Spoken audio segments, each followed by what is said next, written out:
Good day and welcome from a chilly Cape Province. But I still greet you in the wonderful name of Jesus Christ, my King and my Savior. Grace, mercy, and peace from God the Father, the Lord Jesus Christ, and His wonderful Holy Spirit. Amen. Amen and welcome once again. I am so excited. I am so grateful to greet you, to speak to you this morning. Lord, after this week of so many storms and damages and floodings, oh Lord, so many, and thank you for saving us, for keeping us in your hand, Lord. Yes, there are a lot of damage, but Lord, it could have been 10 times worse, wasn't it, for your grace? We still think about people like in Worcester this morning, Lord, where it is terrible. It is like one big dam. Save those people. Have mercy. Please, Lord. We are lost without you. And thank you. Thank you, Lord. Thank you, yes, for damage here and for a lot of water. But thank you for your grace, Lord. This morning, it looks like nothing had happened this last week. Thank you. In Jesus' name, thank you. Thank you, Lord. Thank you for everyone's prayers and thinking of us. And yes, we were off air for 5 days and no contact with the outside world. But thank you. Once the electricity came on again, for hundreds of messages. Thank you, Lord, for brothers and sisters in you, for your family. Thank you, Lord, for people who care. Yes.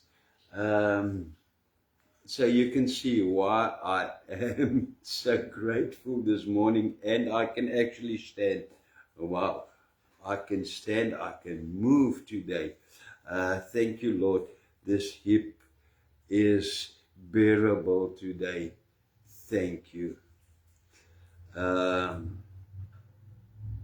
Let's close our eyes. Father, we come to you in the wonderful name of Jesus. We pray and we say thank you. We pray for everyone in need this morning. We pray for family. We pray for friends. We pray for people that's unknown. Lord, this world is in urgent need of you, Lord, of your love, of your care, and your salvation. Please have mercy on us.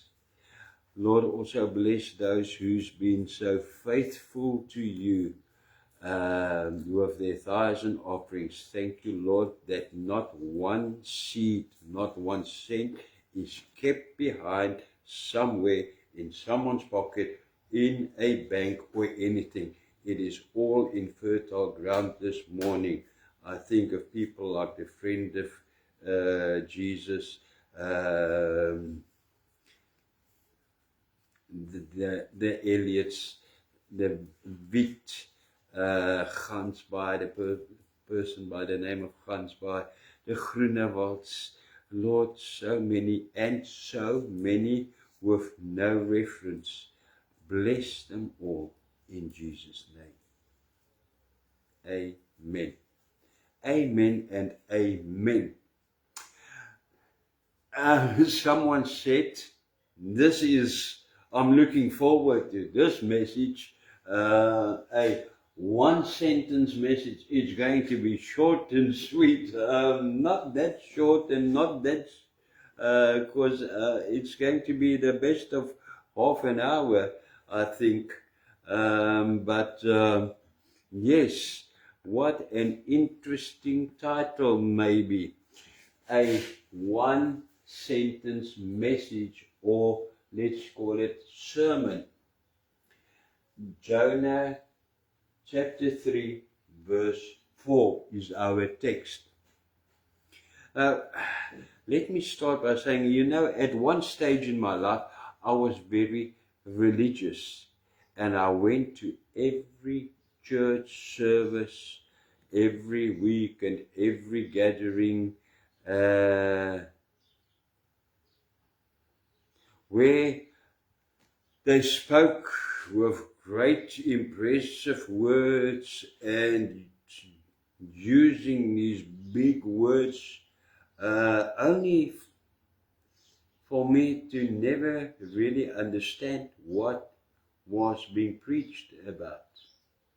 Walked out there, but I don't understand a word they said, but it sounded impressive.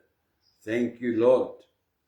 The point is I want to make is that the truth is that sometimes and many times, a single sentence is enough to have a huge impact, because the Lord sends people with one single sentence to turn your world completely upside down and to accomplish His purpose. Think of how did you really get saved?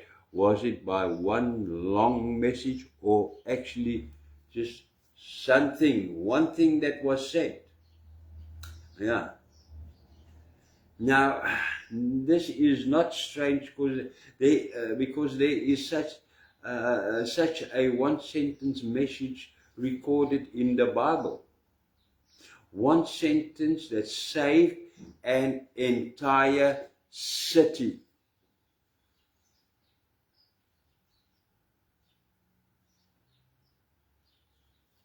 The city was Nineveh. There was a problem. The problem was, Nineveh, they had become wicked and rebellious. And the messenger was Jonah. And the message, the one sentence message was, for 40 days and Nineveh will be destroyed. That is all he said. We will go through this and confirm this. That was all he said.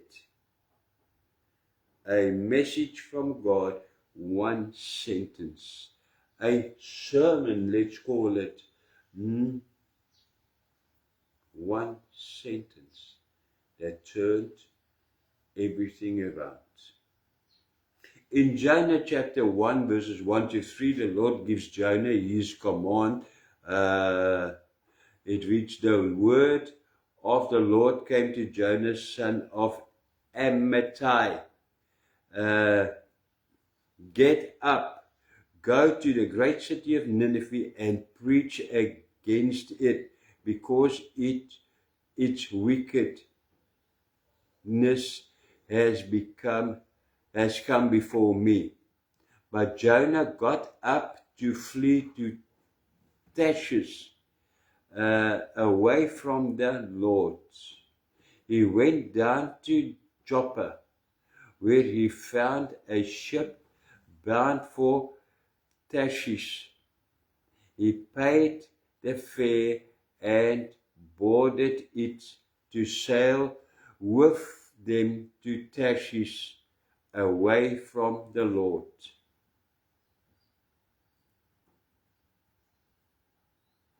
Then Jonah realized his mistake. Chapter 1 verse 9 and 10. Jonah answered them, I am a Hebrew, and I worship the Lord, the God of heaven, who made the sea and the dry land. The men became terrified and asked him, "What have you done?" They knew he was running away from the Lord because he had already told them so.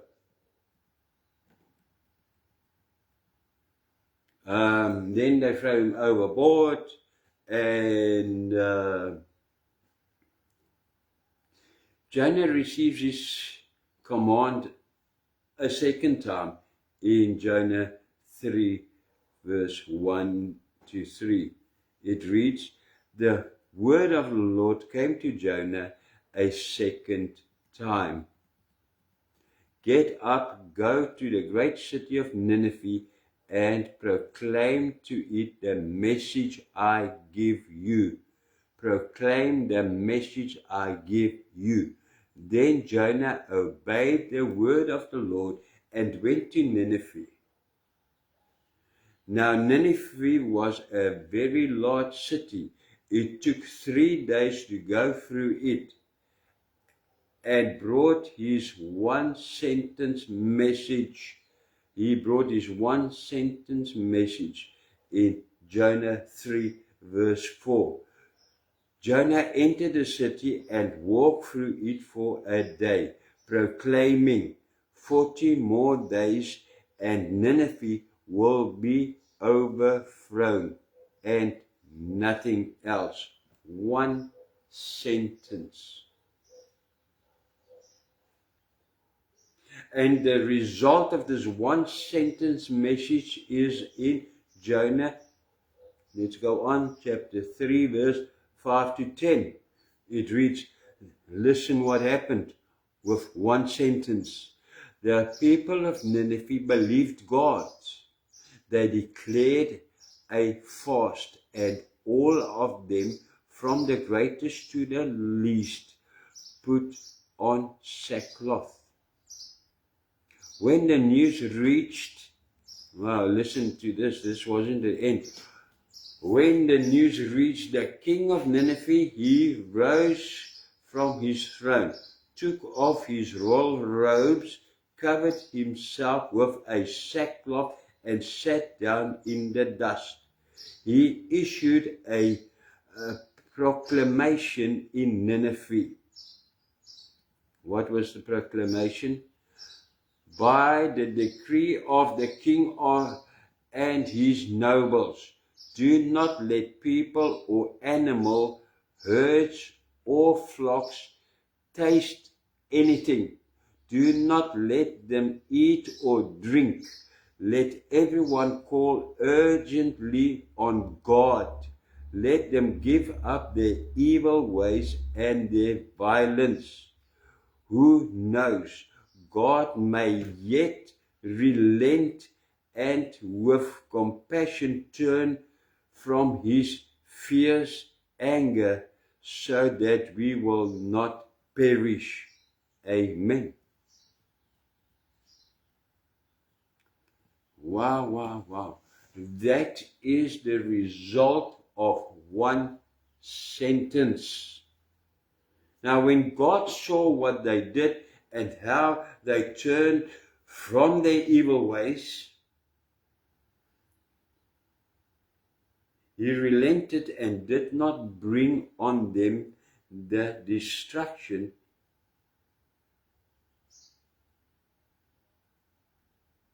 he did not. What did Jonah do? Was Jonah happy? Jonah cried out. 40, or let me say, no, Jonah wasn't happy. We'll get to that. But it happened for all that Jonah did was he cried out for 40 more days and Nineveh will be destroyed. Repent, turn back, because God is going to destroy this place like Sodom and Gomorrah. 40 days and Nineveh will be destroyed. That is one powerful, one sentence message to which the whole city responded and turned back to God.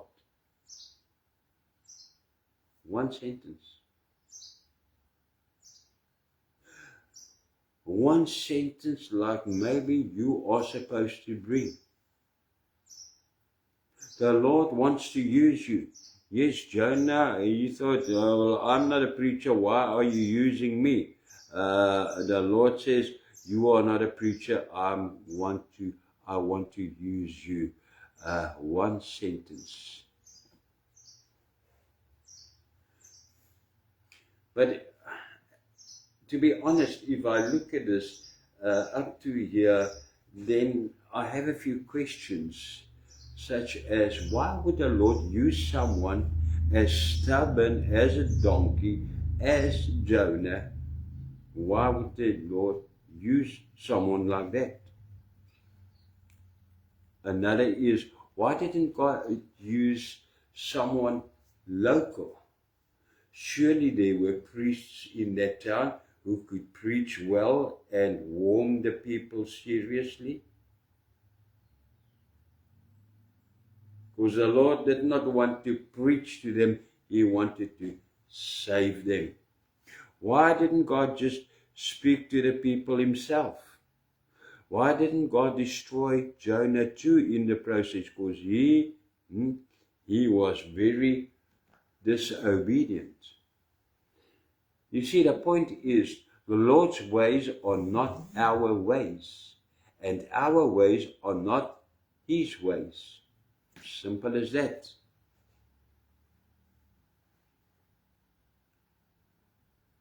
I don't even, if I read this, I don't really understand why the Lord wanted to destroy Nineveh, but in the day in which we live, He leaves places like Cape Town, Johannesburg, Pretoria, Durban. Why, Lord, don't you destroy these horrible cities like Nineveh? The thing is, let's be honest. We act so clever. We so desperately try to explain God's methods and God's thinking, and we present ourselves as experts with little formulas and with little recipes. But I tell you the truth, believe me, we know nothing.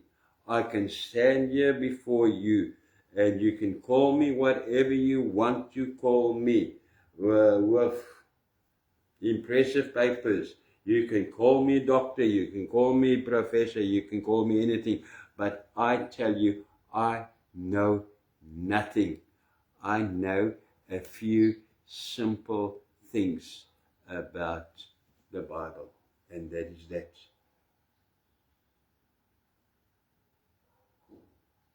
I cannot explain God by putting Him into a little box.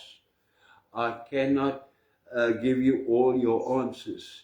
I know very little. But I know one thing, and that is, the Lord works when we are obedient. That I can assure you, the Lord works when we are obedient. Go ask Jonah, go ask the people of Nineveh if you don't believe me. And you and I should listen. The Lord, we should listen to what you say. Because let's face it, the Lord sends us out to bring one sentence to someone. And we should listen, because the belly of a fish is a disgusting, slimy place full of fish heads and I'm sure beer cans. Not a nice place to spend a few days in, to be spat out again. The Lord wants, He can, and He wants to use you listening now. Even if it is with one single sentence.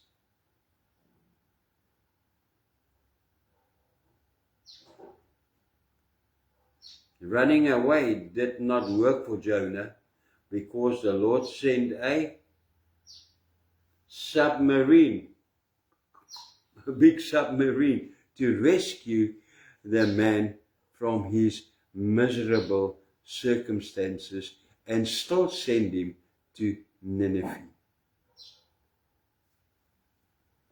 But what happened then? Then it happens to us. You go and deliver your one sentence message and something strange happens so often. You do what God asks you to do, and then we want to dedicate, or no, rather, not dedicate everything to God, but dictate the outcome. Because we have spoken.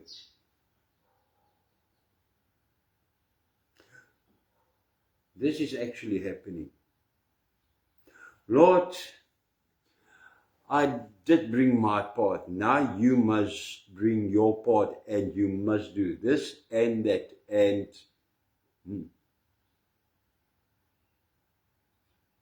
if the Lord does not do what we tell them, what the Lord is going to do to punish you, we tell people, repent or the Lord is going to punish you. And then we actually hope that they don't repent because we are somewhat upset when they repent. Like Jonah, in Jonah chapter 4, verse 1, 2, and 3. But Jonah was greatly displeased and became angry. He prayed to the Lord, Lord, isn't this what I said when I was still at home? That is why I fled to Tarshish in the first place. I knew that you are a gracious and compassionate God, slowly to anger and abounding in love, a God who relents from sending calamity. Now, Lord, take away my life, for it is better for me to die than to live. It is better for me to die than to see that they are saved. Wow, wow, wow. Why? How does this happen? That we get into this situation, that we are angry that the Lord actually saved people. Because like Jonah, we would rather have sat on the hill and watched the fireworks as God destroyed the whole city. Wow, it would have been a show. That is the truth. Or because we think like Jonah that the Lord has wasted our time.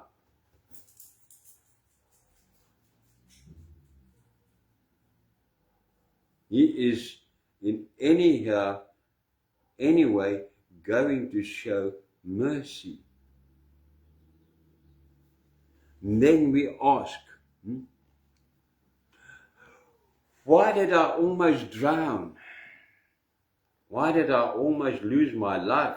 Why did I almost live in why did I live in the disgusting belly of a fish? Why did I humble myself and preached? That's when I don't have the gift to preach. Only for you to show mercy anyway. What a waste. Isn't that the way we really think? Be honest with yourself this morning.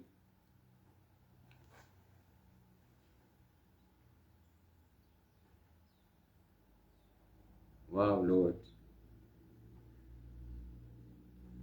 This is so true. You know, sometimes we do not know what to say to people. Well, the Lord did not, very important, the Lord did not ask Jonah to make up his own words to think out a sermon.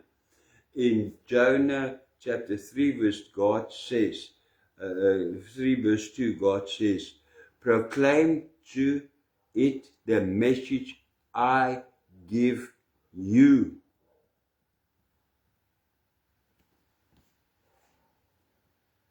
Proclaim the message I give you. The Lord will also give you the necessary words. You don't have to be afraid. In 1 Peter chapter 3 verse 15, it is also written, always be prepared to give an answer to everyone who asks you to give the reason for the hope that you have. Amen. Always be ready with one sentence. From where? From the Word of God. The sentence that the Lord will give you. This is the right one to give now. It will change this life. Maybe that is all you need to say. Just something about the hope within you. This is what the Lord does. Maybe a one sentence. I'm not trying to feed you one sentences now, but think of this.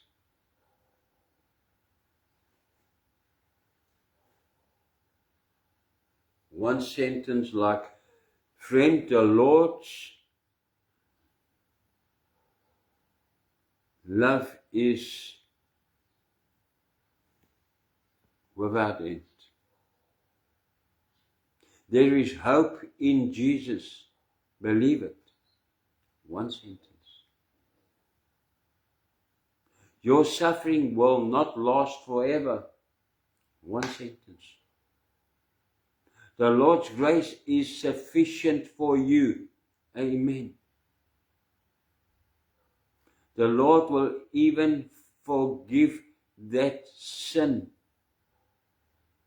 because He is full of mercy. You just have to confess your sin before Him. One sentence may be like, the Lord also had a purpose with this incident.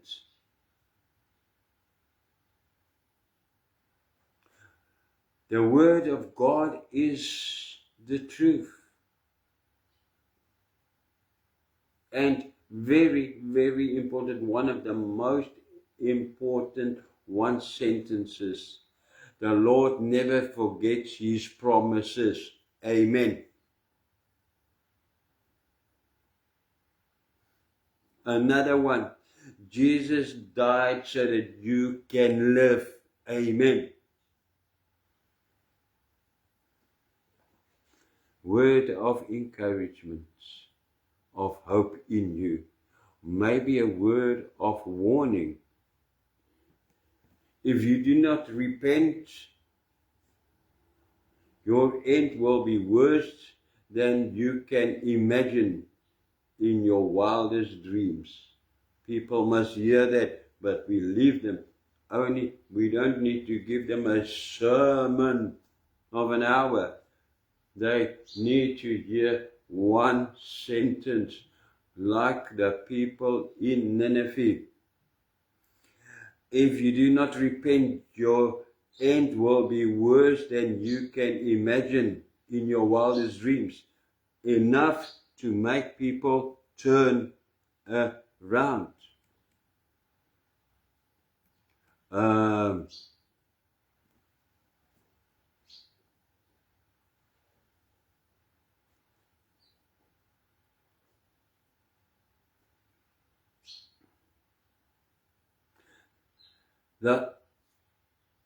That bottle of alcohol is going to destroy your life. There is a God, whether you believe it or not. One sentence. There is evil, whether you believe it or not. One sentence. There is a heaven, whether you believe it or not. There is a hell, whether you believe it or not. Jesus will accept you, whether you believe it or not. You only have to ask Him.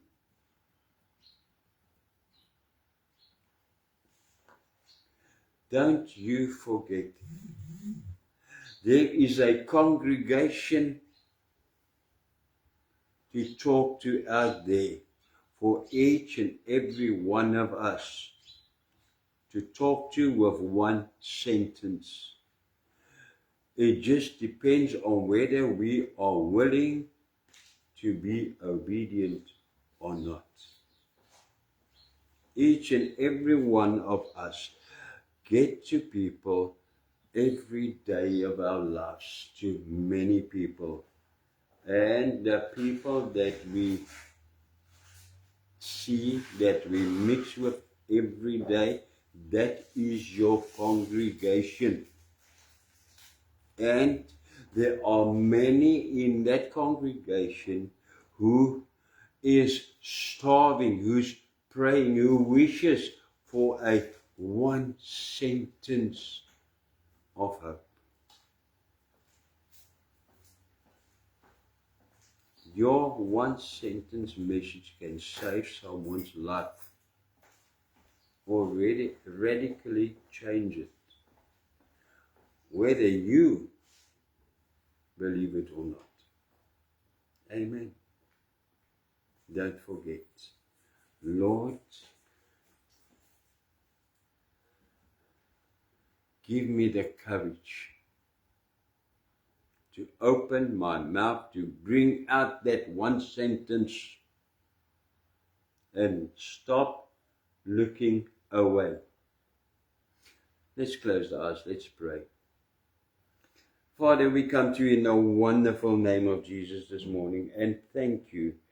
Thank you, Lord, for your word this morning. And really, Lord, yes, it was rather one sentence that changed my life. Do not let me keep away this one sentence of salvation that you have for someone that passes me. Give me the courage to open my mouth so that maybe not a whole city, but a life can be saved. You equip me with your spirit. You equip me with your word. You equip me, Lord, in all ways so that I can just bring that one sentence. Let me bring that sentence when necessary. I pray to you in Jesus' name. Amen. Amen. Amen. Hallelujah. Praise the Lord. Whew. I can't wait to get out and to just tell people, wow, the Lord is good. The Lord loves you. Or if you don't repent,